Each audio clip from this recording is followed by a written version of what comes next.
Okay guys, so normally Sunday would be our garden tour day, but today I'm going to take you on the road with us and talk to you guys about how we ended up stranded on the way to our land and living in someone else's RV.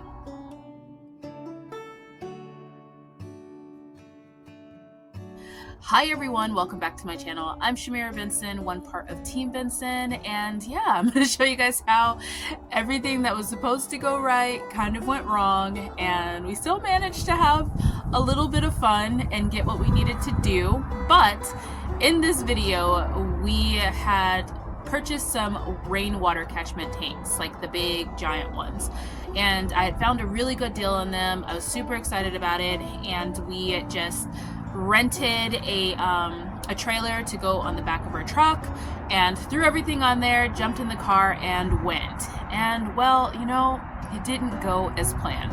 So here's what happened. All right guys, we are back on the road again. We're actually in our truck. So I don't know if you guys have seen it. We got a Ram 1500 and it was beat up, but they just put a new engine in it. I don't know I think I said it in a video beforehand, and my husband fixed it. So we got a fairly new engined truck for a really good price, and then we just had to fix the body and not the body so much, but the inside of the truck. Okay, so we picked up the water containers and we are on our way. Okay guys, so these are the water tanks that we picked up. We're officially driving up here in the middle of the desert right now. We're gonna stay at a hotel since there is no place for us to stay on our land. But how cool are these? Water, we'll have some.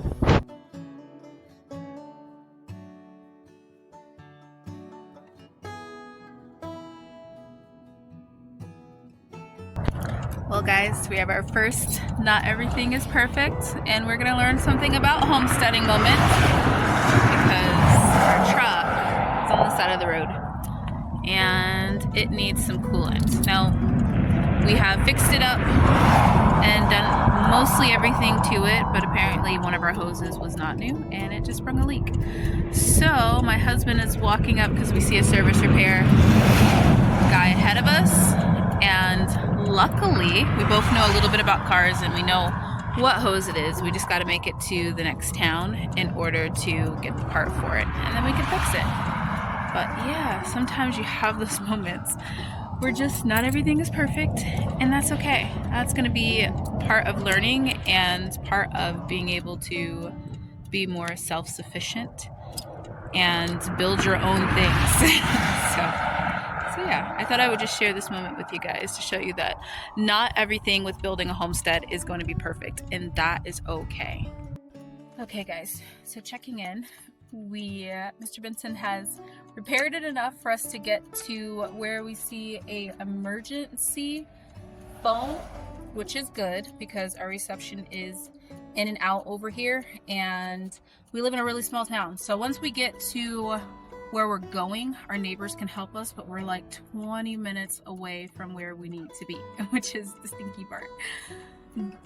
But what has happened was that we had got a repair on our water pump and our radiator, and we got brand new ones put in, and the belt poked a hole in our brand new hose, and so that's what it is. But we have found some things off the side of the road because this is one time, and probably like the one only time, that we don't have a car full of just our daddy's tools. And like, God is really helping us right now with just getting all those little things that we need and finding them, because we found like hose clips on the side of the road. There was some cincher things that were just randomly in the bed of the truck that was left in there that we were able to cut a hose with, and Mr. Benson repaired one of the hoses so it could bypass a little bit to get us to where we're at now, where there is emergency phones. So we're getting close. We're getting close to where we can reach one of our neighbors to come help us. But yes, not everything is going to be perfect on a homestead. This is actually like probably the first time where we have seen some type of craziness that we've had to like rally together and be like, okay, we're gonna figure this out together. So all right, I will check back in with you guys in a bit. Okay, guys, this is the story of how we ended up in an RV about 30 minutes from our land. Oh my God. Okay, guys, so this has been one of those true journeys. This is one of those true journeys in life that it separates the girls from the ladies. It really, really does. And we had got our truck fixed, and it was brand new fixed, all that kind of stuff. Everything was fine. And when they fixed it, they did not clamp one of our hose like together to where it was supposed to be, like just kind of tacked in and back in its space. So it was just kind of flying around. We did not know that. It got clipped by one of our other belts, and there we go, blew a hole in it. So we are really thankful that happened on the major freeway, because our land is about 30 miles off of like the beaten path, like on a dirt road off the beaten path. Granted, when we get down to our land, we have neighbors that we know and could help us and all those different things like that. But yeah, so it has been getting later and later in the day, and we finally like limped our truck along. Like, thank God my husband is handy and is able to kind of like fix things. It's funny because I packed him a shirt from Grunt Style that said, "I fix stuff," and that is exactly what that man did today. We normally have everything that we need in our cars, which I highly suggest that when you're homesteading, just have all the stuff you need in your truck. Just have everything that you need in your truck. We normally do, but we had just picked it up from the shop. We got these water containers. We were so excited about it. And, you know, to be honest, every day we just want to be out here on the land. Like, we don't want to do anything else but be out here on the land and just build it, because now we have a place to park our truck and just be out here. Okay, I'm back. So it is now getting dark, and we were basically between two major cities, one being closer to where we wanted to go, one being closer to Phoenix. So we decided to go closer to our land and just get towed back home in the morning, because we also did not have roadside service. Who would have thought we were missing that on our insurance? So our insurance let us add it to it, but won't do anything about it until the morning. Okay, so I just popped in to give you guys a little bit of editing Tiffany here.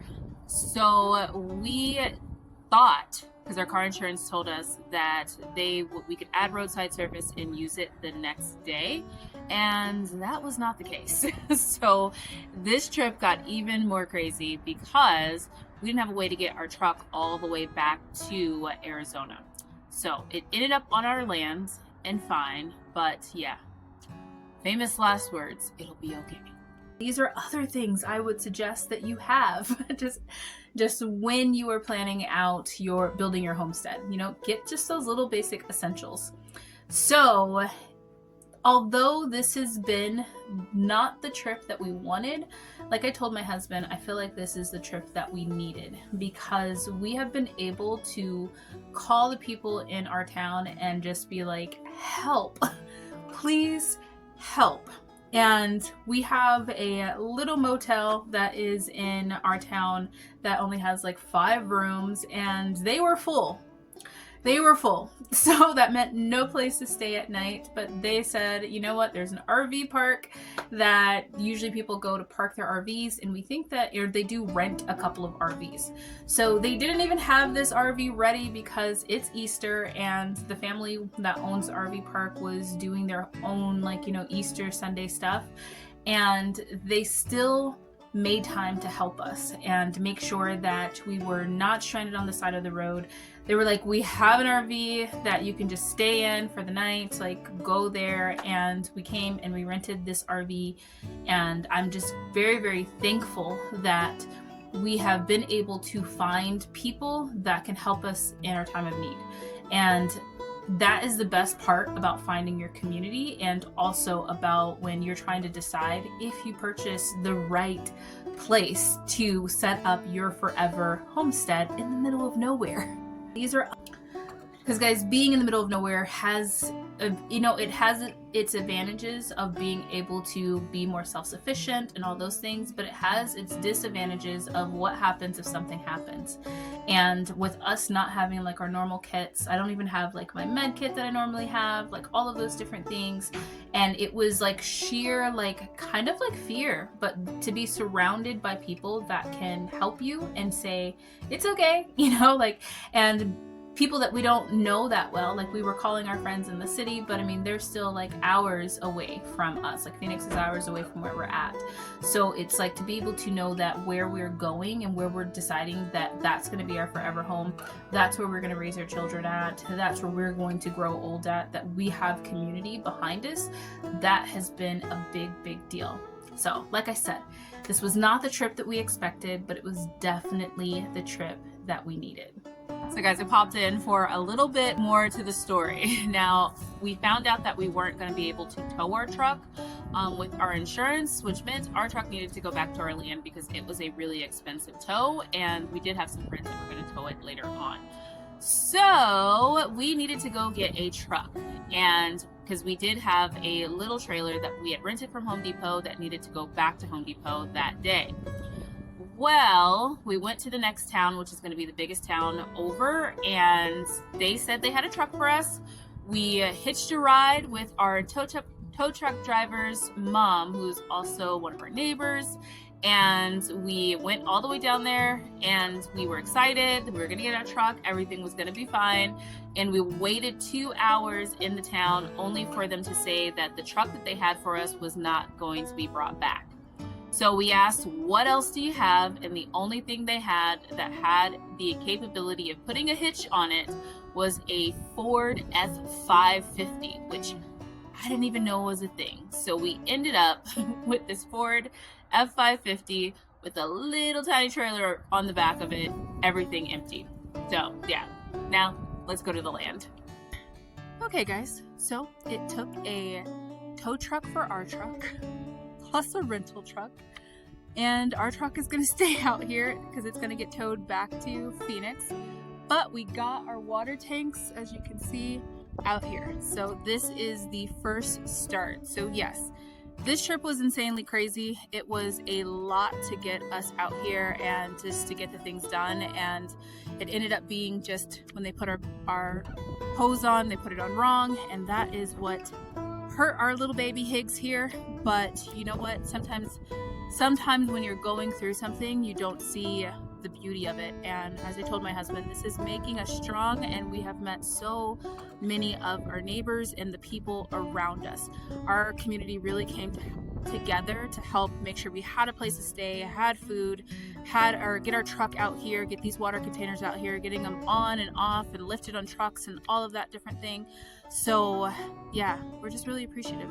And yeah, just remember guys, you guys can do this. You guys can build your own homestead, and what doesn't kill you will make you stronger. And yeah, even a dream can become a reality. All right, bye guys.